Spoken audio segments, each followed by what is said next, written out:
Robin Hood Radio and the Robin Hood Radio Network is proud to present Leonard Lopate at Large, lively hour-long in-depth discussions providing overviews and context to topics usually covered in partial measures. His guests include leading thinkers, scientists, artists, economists, farmers, historians, authors, and politicians. Mr. Lopate is a Peabody Award winner whose numerous honors include 3 Associated Press Awards and 3 James Beard Awards.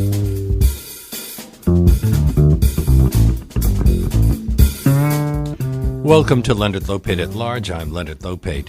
The New York Post reported last September that New York City has paid hundreds of millions of dollars over the past 5 years to settle cases of police misconduct. $384 million, in fact. However stunning that amount is, since New York's annual budget nears $90 billion, it can probably manage it. But what about small towns where a single case of compensating victims of police wrongdoing presents a far greater burden?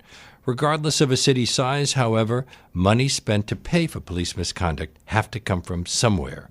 In an article titled Blood Money, Taxpayers Pick Up the Tab for Police Brutality, Andrew Cockburn details the real costs of indemnifying police malfeasance. It's in the November issue of Harper's Magazine and brings Andrew Cockburn to our show now. Welcome. Hey, good to be with you. You discuss what happened in South Tucson, Arizona, a tiny city surrounded by the large city of Tucson, where in this small town, police officers killed Jose Sinofui and wounded Roy Garcia. But why start with that? Wasn't that decades ago? Is it relevant today? Well, it is, because the citizens or taxpayers of South Tucson are still paying for it. I mean, this was the original incident was in 1977 when a policeman shot a civilian, Jose Sinofui. The family sued. Then there was a judgment against them, which was paid for by insurance.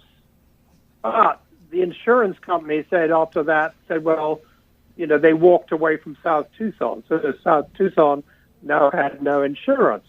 So then when there was another police shooting and a judgment, actually this time it was totally accidental. It was another policeman who sued. The city couldn't pay. And the city was sliding into bankruptcy. In fact, did go into bankruptcy to meet the because it couldn't afford the $3.5 million suit. But instead, they floated a bond, put it on the credit card, in other words. So then as years went by, they had to pay the interest. But then when the bond was coming due, they didn't pay it off. They refinanced it. It's like someone continually refinancing a mortgage. In fact, it's exactly like that. So, many refinance. I think it's 6 refinancings later. The citizens of South Tucson are still paying for it. And by the time the original bond was just under $2 million, by the time if they ever finally pay it off, with the interest, they will have paid $13 million. So that's what you get into. That's what paying for police malfeasance gets you into. And the officer who killed Jose was ordered to pay $50,000. That's kind of unusual, isn't it? That's very rare. I mean, that really doesn't happen much these days.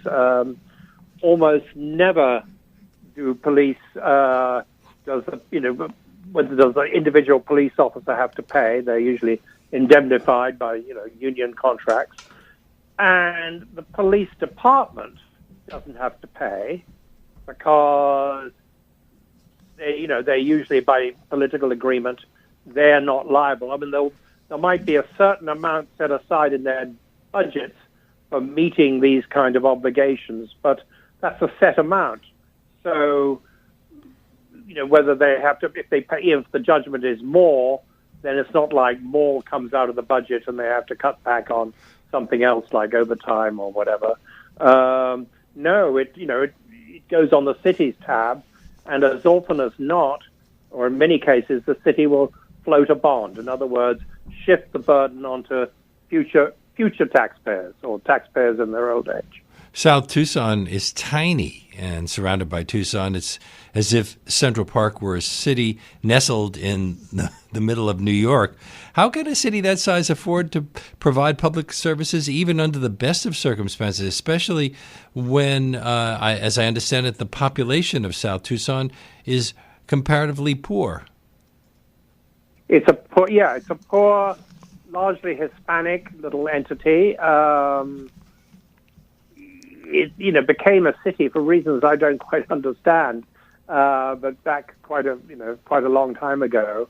But they like their independence, and they like, I was asking when I was researching the story, I said, surely it would make sense just to be folded into Greater Tucson, which is a, comparatively prosperous metropolis.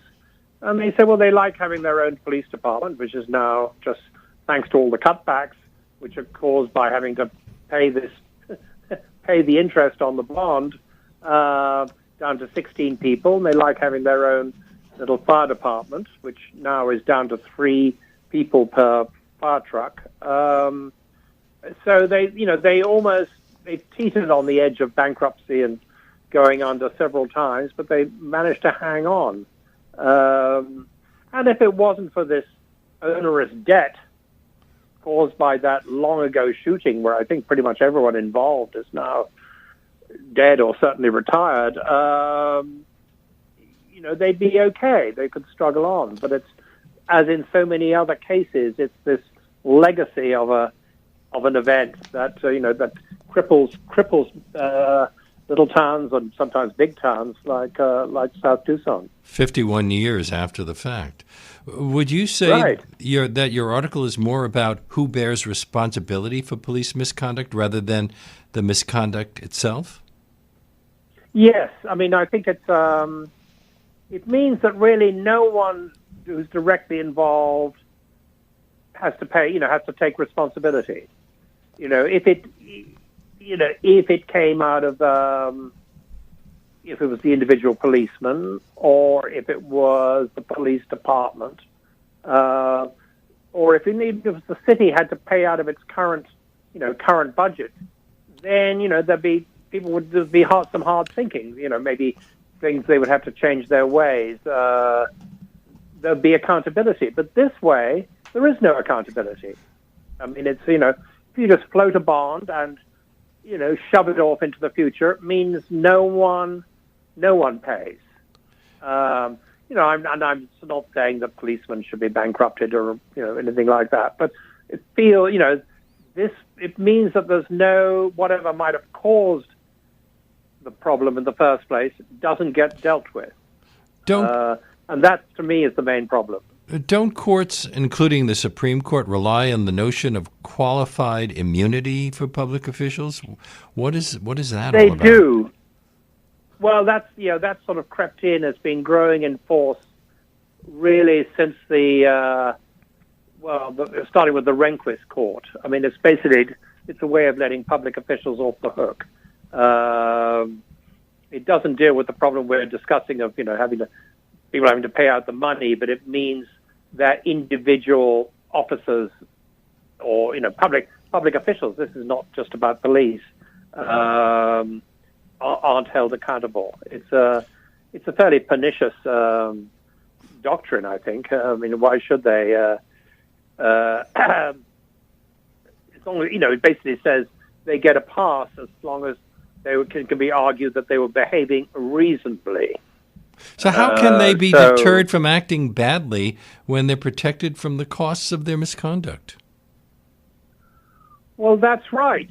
I mean, it doesn't always happen. I mean, we just had a judgment a few weeks ago in Chicago, where the officer who killed Lacan McDonald was found guilty, basically of second-degree murder. This was a notorious case in Chicago where basically an officer shot a black youth, I think 19 times, largely in the back. I may have that number wrong, but it was an excessive number. And the jury found him guilty, which was the first time, I think, in over 50 years that an officer in Chicago has been found guilty of homicide. So, it does happen. That was obviously, no one, well, people did try and argue he was acting reasonably, but that defense didn't wash. Now I think it's still going on, the trial of officers who were at the scene who participated in a cover-up, and they're being, tried for conspiracy.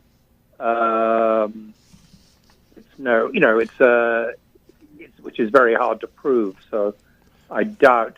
Well, I can't say. And if there has been a verdict, forgive me. I've been distracted by other events. But basically, people aren't held accountable. And the thing is, that when police departments do change their ways, change the method of training, change the rules so that resorting to deadly force is not a first resort.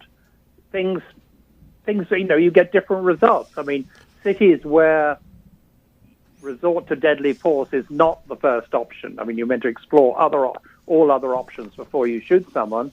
Homicide police, law enforcement homicides declined by 25%. Cities where chokeholds are banned, I think deaths at the hands of police declined by, I think it's a figure around 20%. I mean, so there are reforms that can be put in place that make a big difference. And yet, because, as I've been saying, there's no accountability, there's no big incentive necessarily to institute those reforms. There is a thing called the Action Center on Race and the Economy, ACRE. They looked at 12 cities and counties, including Chicago, Los Angeles, Nassau County, New York City's neighbor on Long Island. And from 2008 to 2017, bond borrowing totaled $878 million to cover police-related settlements and judgments. But real costs were over $1 billion more than that. Why is that? And in the case of, why is Chicago the one that has borrowed over $700 million? It's if you subtract Chicago, the remaining 11 cases total less than $170 million.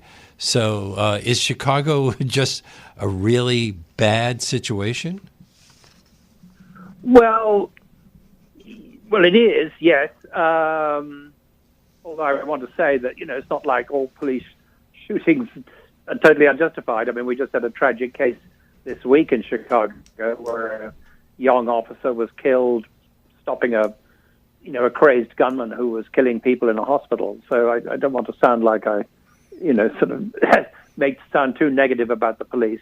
But to answer that point, yes, I mean, there's a history of police misconduct in Chicago, which never seems to have been adequately dealt with, going back for years and years. And I mean, they talk about the blue line. I mean, when the notorious case I mentioned earlier happened, basically the police department closed ranks to defend and cover up for this particular officer who'd shot a perfectly innocent fellow in the back. But the other thing to bear in mind is that one of the reasons that the ACRE, who did this excellent report, Action on Race and the Economy, Action Center on Race and the Economy, on which I base this article, they make the point that it's not always easy to trace these bonds. I mean, in some places it is. In California, I mean, let me back up. When you have a $3 million judgment against the city for police misconduct, and the city wants to issue a bond, it can issue, and this tends to happen in California, it can issue what's called a judicial obligation bond, where they say this bond is to pay for the judgment, where Mr. So-and-so was awarded $3 million or whatever. Or it can be just a general obligation bond where the city says, and its prospectus for issuing the bond says, well, we need $3 million or $10 million or whatever, and doesn't say what it's for. So ACRE did an excellent job tracing, and it took them a lot of time. I think I spent over 2 years on it, tracing which bonds were actually for this purpose. And it very much depends on the way various cities keep records. So Chicago, as it so happens, it was not too difficult to track, how much money they'd raised, how much the worth of the bonds they'd issued for this particular purpose. They call them police brutality bonds. Police brutality bonds, exactly. But other cities we just don't know. I mean, it doesn't. It seems like New York doesn't do it that much, but other big cities, well, again, Acre said to me, L.A. could be as big as Chicago, but we just don't know because it's all buried in the accounting. So, as I say, Chicago accounts for a disproportionate amount of the 800 million or so, but it could be a lot more. Could be a lot hidden in other cities, deep in the books. I'm speaking with Andrew Cockburn, whose article "Blood Money: Taxpayers Pick Up the Tab for Police Brutality" is in the November issue of Harper's Magazine. You're listening to Leonard Lopate at Large on WBAI New York 99.5 FM. New York City has had a civilian complaint review board since 1953. Do any other cities have something similar? Does that help? And yeah, I was wondering whether a small city like South Tucson could even maintain something like that. No, they couldn't. I mean, no, certainly not South Tucson with it. They're really scraping the barrel, poor things, to try and keep the show on the road. I mean, how did you discover them? They're such a small community. I just came across it in the, sort of rummaging through. The internet is a wonderful thing, and I felt very sorry for them. I mean, it was very interesting, sort of probing, really researching the finances of a tiny city. For example, one of the costs that they find really hard to bear is animal control, because they have stray dogs coming over the line from Tucson that have to be taken care of. Have to be taken to the they have an animal pound, and it's an appreciable expense. It's like little things like that. In a little town, I mean, one of the things that threw their budget out of whack was when a particular Chinese restaurant closed, hitting their sales tax. Revenues. So it was fascinating to go back, and they, the people, I was able to tell them some of the things, the details of that long ago shooting in 1977. All the people now in the sort of city administration, such as it is, had come in since then, so they had no idea quite on the origins of this crippling debt that they're faced with all the time. Over $3.6 million for a city with fewer than 6,000 people. That comes to about $500 per person. Right. It's it's an incredible burden. I mean, it really, you can get into a wider argument as whether municipal bonds are the best way to finance cities. The alternatives aren't so great either when they put on a sales tax. I mean, and there was another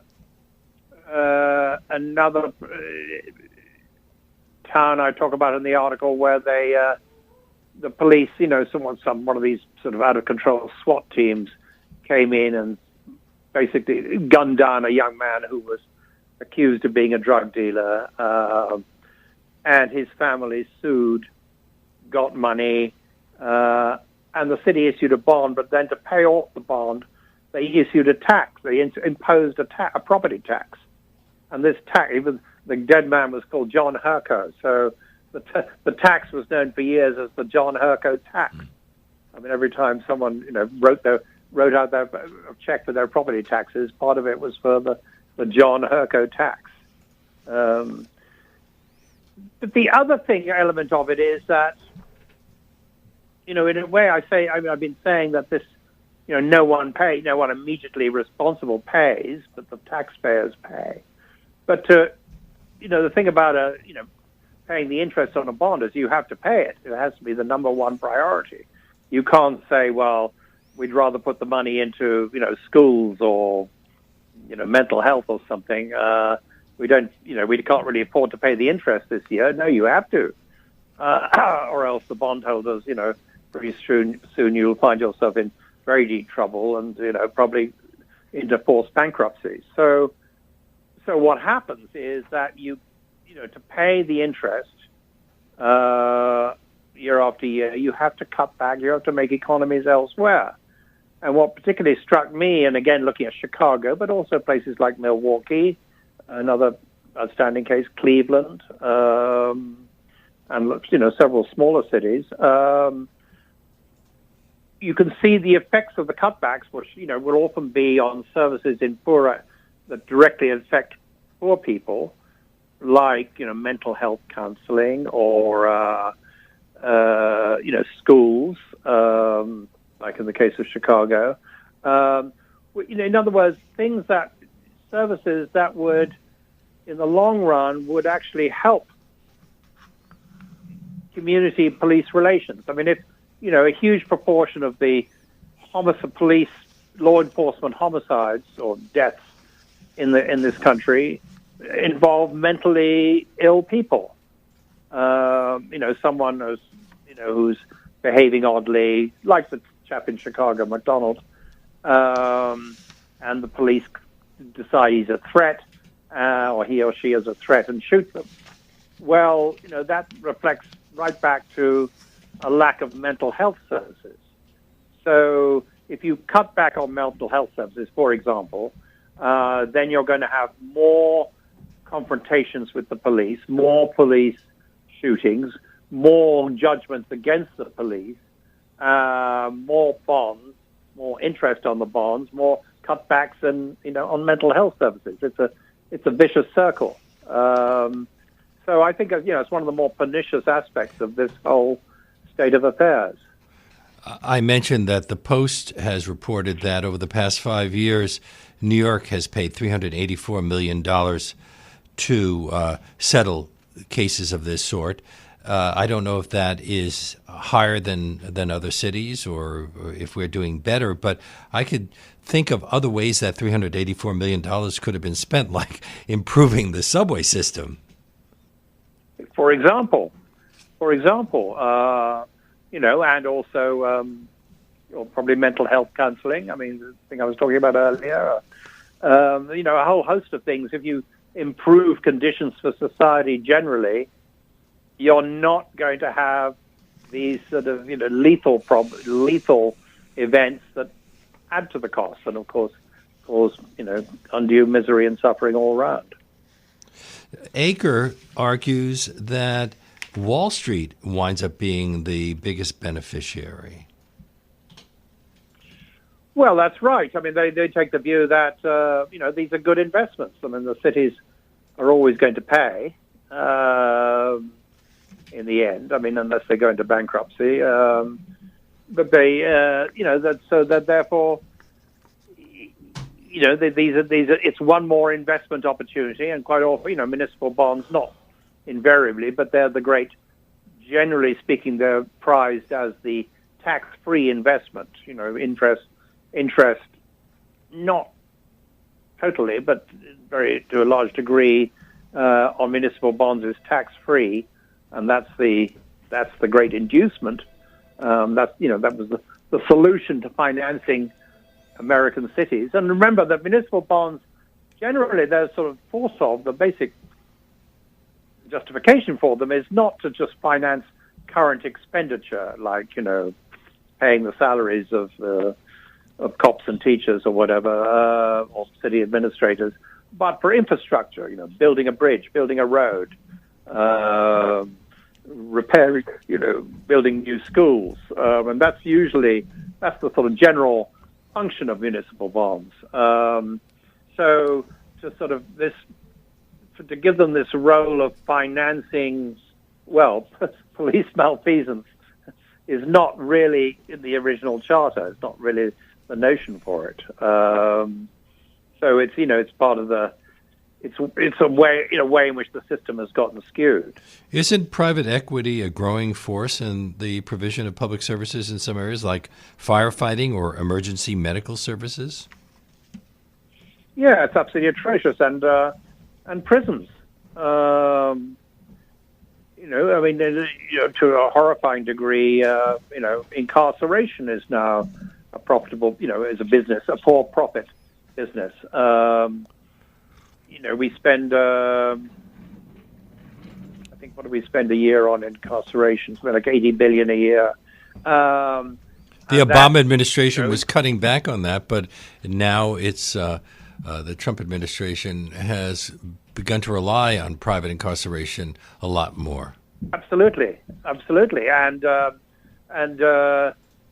with the they'll sign contracts saying you guarantee us umpty numbers of numbers of inmates.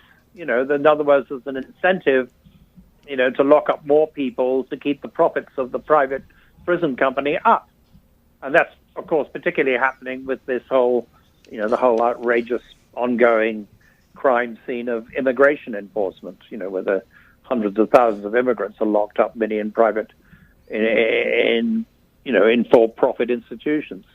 So there's a whole incentive to lock up even more people.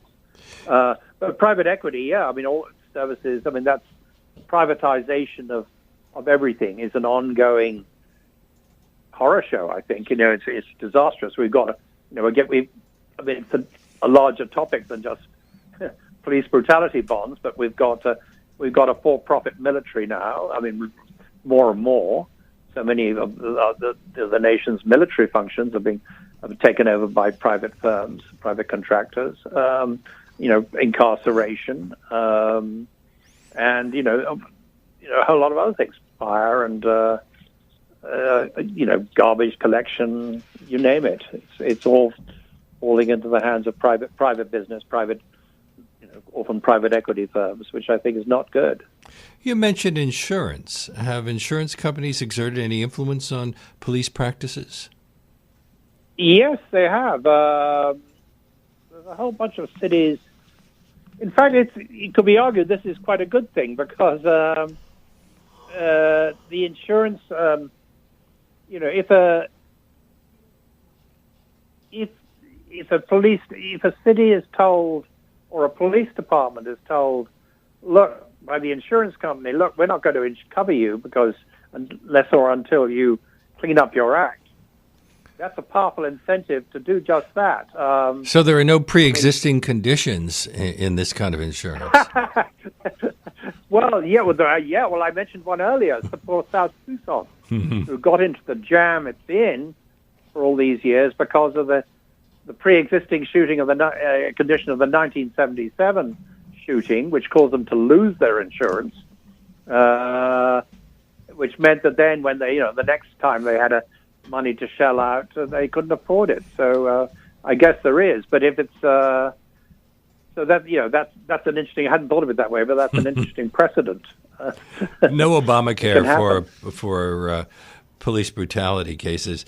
Do you know whether there's been any polling or research on public opinion about the costs of police misconduct?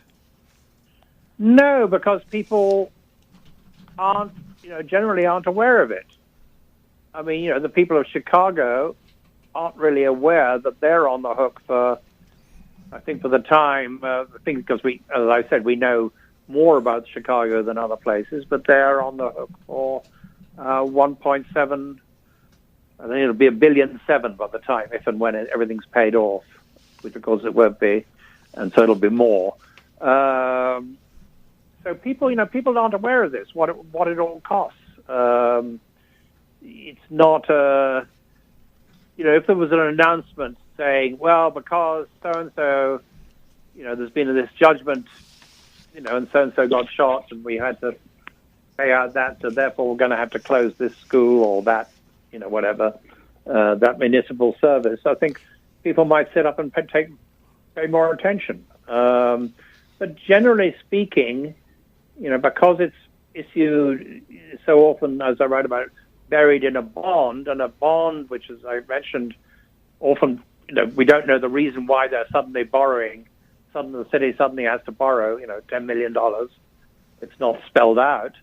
A poll wouldn't reveal. Poll would reveal that people don't care about it because they don't know about it. It's not like this is an insoluble situation. I mean, cities that there are wide differences in cities depending on the way the whole their style of policing, training. I mean, some cities have a lot,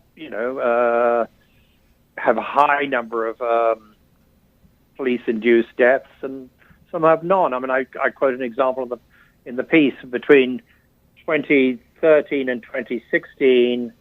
The Buffalo police killed 0 people, whereas Orlando, Florida, which is about the same size, has the same racial makeup, same crime rate, killed 15 people.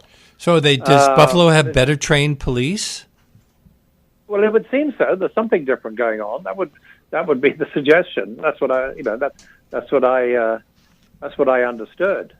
So it's cities, and as I mentioned earlier, where particularly this whole resort. I mentioned this in the piece in passing, but the idea that the police are constantly under threat, and therefore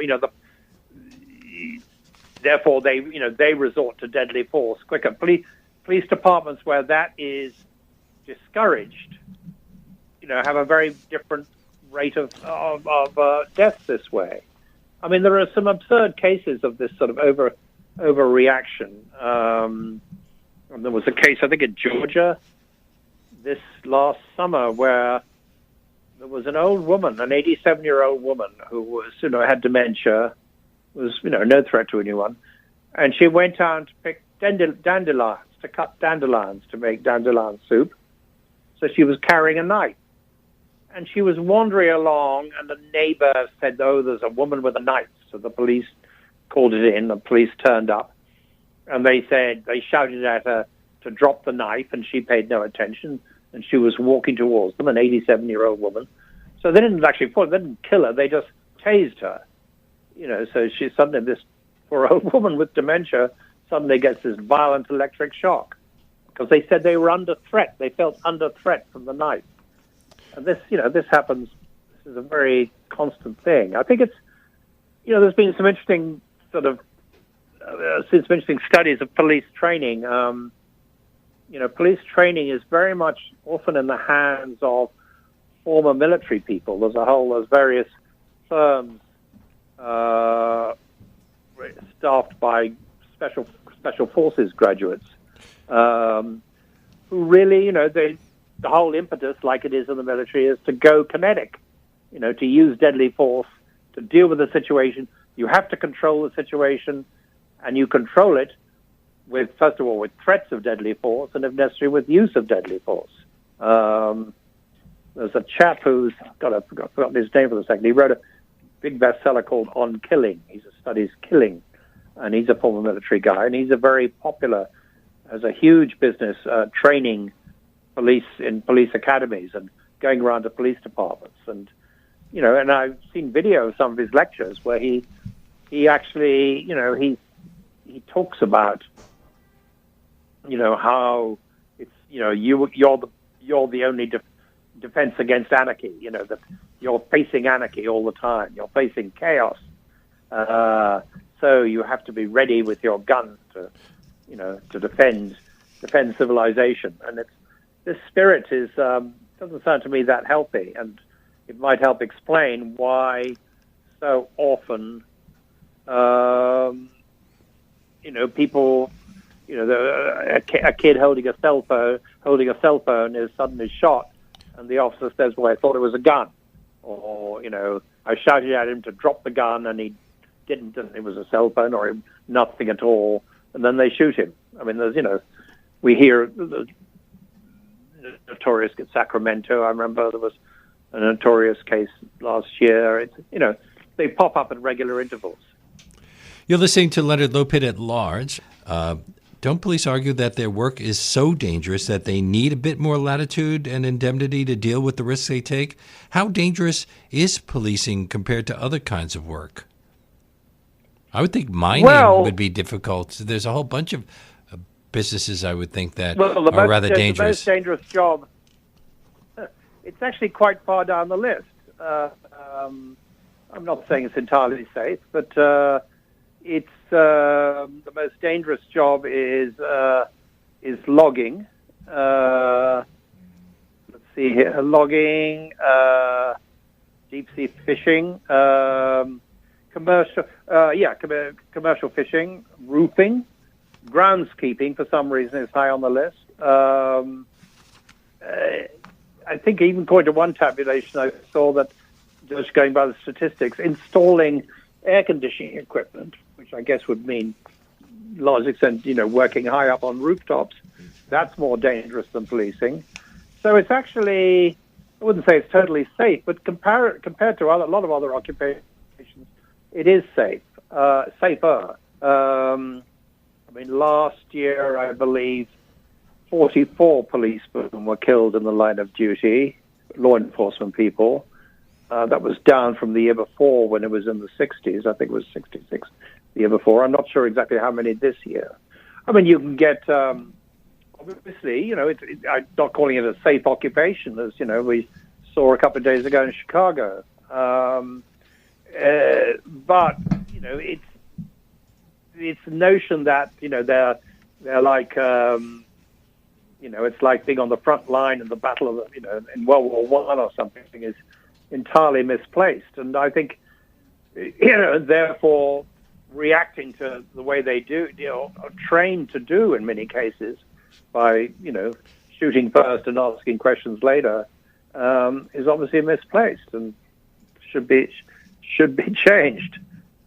Joanna Schwartz, a law professor at UCLA, studied thousands of cases in over 80 law enforcement agencies. What did she find? Well, she found, first of all, the police, as she put it, tend to never pay a dime. You mean if they've done something, they're never punished financially? Yeah, that's right. She says that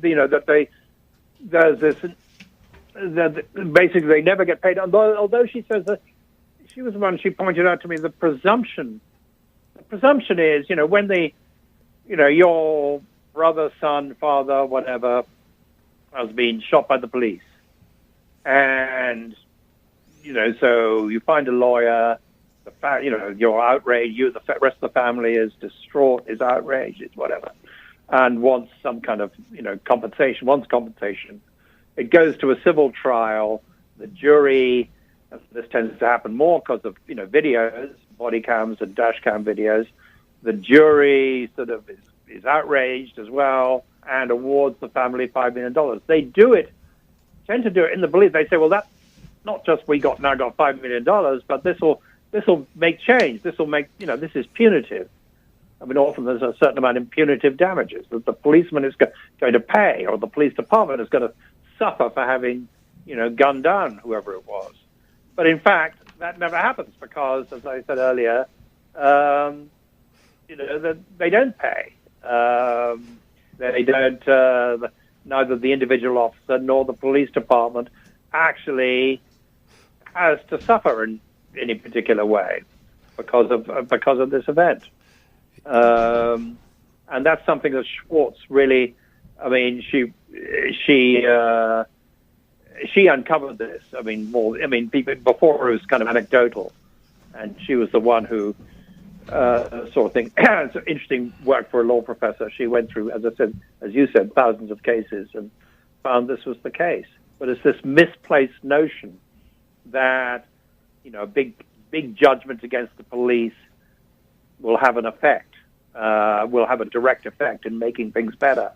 There is, I should say, of course, in particularly notorious cases where the police obviously, something's badly wrong in the department. Then, until recently, you've had the Justice Department will step in and, do a huge investigation. and say, well, there's all sorts of reforms the police department needs to adopt. Ranging from changes in training to having body cams or whatever, and then the city signs a consent decree agreeing to institute these reforms. Now, two things about that. One is the Trump Justice Department, in the form of recently departed, unlamented Attorney General Mr. Sessions, Jeff Sessions, he ended that. In fact, it was his last act as Attorney General was to say no more consent decrees. We shouldn't be interfering in law enforcement and local law enforcement in this way. So that, at least for the moment, is off the books. But even when it has happened, of course, it's a further cost of the original police, malfeasance, police whatever happened, because now not only do they have to pay out however by whatever means millions of dollars to the bereaved family, but they also have to find the money to institute these reforms, which can be quite expensive. It's another cost. Police malfeasance. You mentioned a 2017 Chicago case where a jury awarded $44.7 million to a man who was shot by a drunken officer, a cop that had a record of violent behavior. So are courts and juries doing what mayors or legislators or police departments should be doing? Well, yes, that's right. I mean, that this officer, who was clearly, should never have been allowed anywhere near law enforcement, still less one where he could carry a gun all the time. I mean, as I remember, he'd had numerous DUIs. He was a violent drunk, and the idea that he was actually in the police force at all, had been allowed to stay, was absolutely outrageous, and the jury thought so too. That's why they ordered awarded $44 million. But as one of the jurors said, we hope this leads to change. I quote one of the jurors in the case who said, "We hope this sends a message," but it didn't. I mean, it's because she said, she said they can't get away with this. It's something that's embedded and it needs to change. But because they could stick this in a bond and send it, and just basically put it on the credit card and pay the interest to Wall Street investors, there was no real incentive to change. But on the whole, don't juries tend to favor the police in ambiguous situations? It's interesting. That's a great question, because they do, what often happens is there'll be a shooting, say, and the police, and quite often in egregious cases, the relevant policeman will be charged with, homicide or manslaughter or whatever, and on a criminal charge. And in that case, they do tend to get off. The juries tend to accept the defense that he was in fear of his life. The bar is higher, obviously, in a criminal case. So it's beyond reasonable doubt applies, and in the end, they tend to be found not guilty. I mean, there was exceptions, like again in Chicago a couple of weeks ago. But then in a civil trial, the bar is lower. So it's easier to quote unquote convict, or at least to find against the officer, to find against the city. It seems to me the real main difference for the disparity. But many cases don't even go to jury trial. Are the police in these cases even considered, thought to have committed a crime? How often do they face prosecution? Well, not that often.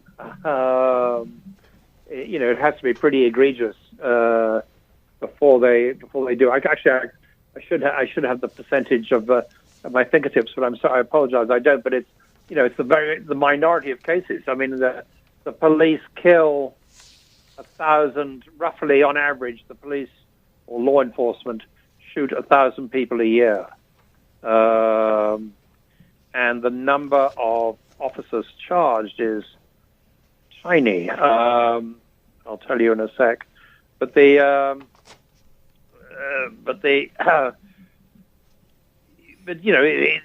presumption is, I mean, it's a society that,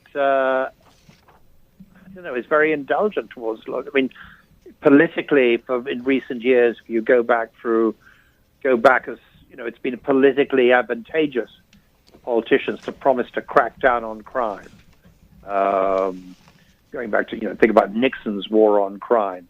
Think about, Bill Clinton's 1994 crime bill that he signed. It's something, society tends to be okay with. I've got the figure now of the police kill about 1,000 people a year. And between 2005 and 2017, 80 officers were charged. So that's in 12 years. So let's say 12,000 people were killed, so 12,000 deaths. And just 80 officers were charged with homicide, and a third of those were convicted. So, it's pretty... So the odds, if you're a policeman, you shoot someone, the odds are nothing much is going to happen to you. When he was mayor of New York City, Michael Bloomberg claimed that holding police more accountable would make New Yorkers less safe. Do you know how we came up with that? Well, has a very repressive cast of mind. Stop and frisk was, soared to new heights. I mean, I think, didn't he exceed even Rudy Giuliani, which must have taken some doing. It's safe from who? Make people less safe from what? Safe from being shot by the police? I don't think so. I mean, this whole idea that that's a sort of a totally repressive law enforcement is good for everyone. It's obviously not. First of all, you make the lives of a lot of people miserable. You lead to absolute distrust of the population, and let's be clear, it tends to be the minority, but African Americans and Hispanics and poorer people who then quite reasonably come to distrust law enforcement, so they're not served by law enforcement. You get higher rates of domestic abuse, whatever. It's obviously a very deleterious thing. I'm really, I thought Bloomberg, I never thought much of Mayor Bloomberg for his very sort of authoritarian rule in that way. Now, Patrick Lynch, the president of New York City's Patrolmen's Benevolent Society, has condemned criticism of the police as irresponsible, unjust, and un-American. And he says, if you've never struggled with someone who's resisting arrest, who pulled a gun or knife on you when you're approaching them for breaking a law, then you're not qualified to judge the actions of police officers putting themselves in harm's way for the public good. Well, how often do police officers actually face those kinds of threats? Well, I mean, often enough, but not as often as they'd have you believe. And let's see, does he include, holding a cell phone as a threat? Let's look at the time. Mr. Lynch would like to, wants to cite the case, the obvious case. The crazed maniac with a gun, and what's the police are meant to do? Well, how often do we have when it's the mentally disturbed youth, holding a cell phone or holding a garden rake or whatever? Has anything? That's just rhetoric. Has anything changed with the rise of Black Lives Matter? Can declines in misconduct be attributed to the awareness that's been fostered by Black Lives Matter and other advocacy groups? I think it probably has. Maybe I don't know if anyone's done a sort of hard enough study to show that that's happened, but I've heard police complaints that they're now less ready to confront, possibly violent offenders for fear of, what lies, that they'll be faced with lawsuits and, the rest of, the publicity. Black Lives Matter has made a difference. Video, body cams have made a huge difference. Dash cams. We now have indisputable records, of these events. It's interesting in this Chicago case, the Lacan McDonald case. The defense was, because there was clear video of what had happened, and the defense was, who are you going to believe, me or your lying eyes? That's had a huge effect, I think. But I think, there has to be, I don't want to say, they're all, I know talking to where I spend a lot of my time, live in Virginia, I was talking to a county sheriff recently, or actually a lot of law enforcement, because I was interested in talking to them, asking about this. I said, well, what's your biggest problem? And they say mental health, without a flicker of hesitation. They said mental health. We have a huge mental health crisis in the country, and a huge lack of mental health services. So this particular sheriff was saying how his men have to spend, every part of every evening dialing around every hospital in Virginia to find a bed for someone they've picked up who was clearly in need of treatment. And they said what we'd like more than anything else would be some sort of database to tell us immediately where there was treatment available. So the police obviously it's a hard job. I don't want to sound like I'm sort of dissing them totally, but it comes back to being held accountable for excessive force, for killing people or for whatever, for which at the moment, thanks to the financial mechanisms available, as we've been discussing, there is no accountability. But things can improve. According to the New York Post, misconduct suits filed against the NYPD have declined steadily from 3,075 in 2014 to less than half that number, 1,483 in 2018. So is that just something that is unique to New York, or does that reflect a trend across the country? Well, I think it's, things are improving. I think, the end cutting, stop and frisk, as beloved by Mayor Bloomberg, curtailing that has probably had a big effect. I think the publicity, there is, well, you mentioned I want to give tribute to Black Lives Matter. They've had a big effect. Other groups, Color of Change and so forth. There is more of a demand for accountability now, more recognition of the problem. So I think it is having an effect. Police improvements in police training.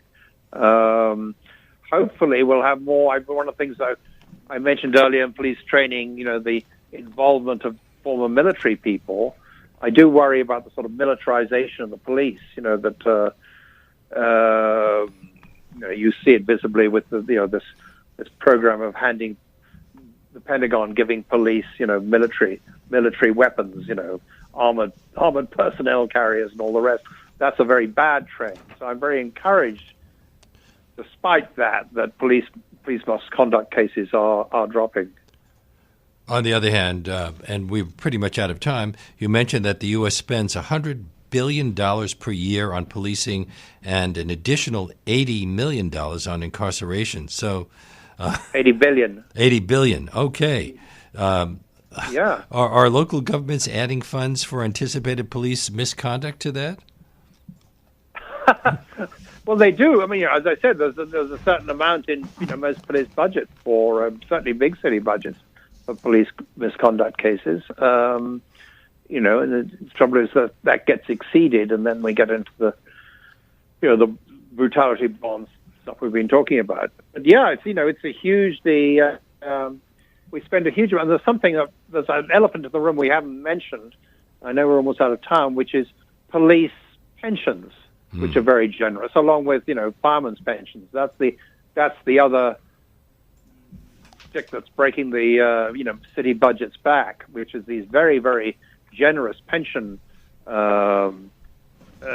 agreements, which are a huge strain on big city budgets. Andrew Cockburn's article, Blood Money, Taxpayers Pick Up the Tab for Police Brutality, is in the November issue of Harper's Magazine. And I thank you so much for being on our show today. And that brings us to the end of today's show. My great thanks to Andrew Cockburn, to Hugh Sansom, who produced today's segment, to Reggie Johnson, who was at the audio controls, to Charlie Morrow, who composed our theme music, and to my producer, Jesse Lent, who helps make things run smoothly. Leonard Lopate at Large comes to you on Saturdays at 4 and Tuesdays at noon. You can subscribe to Leonard Lopate at Large podcast on iTunes and by clicking on Robin Hood Radio's archive program site, which is robinhoodradio.com. You can also check out Leonard Lopate at Large Facebook page. We hope to see you next week.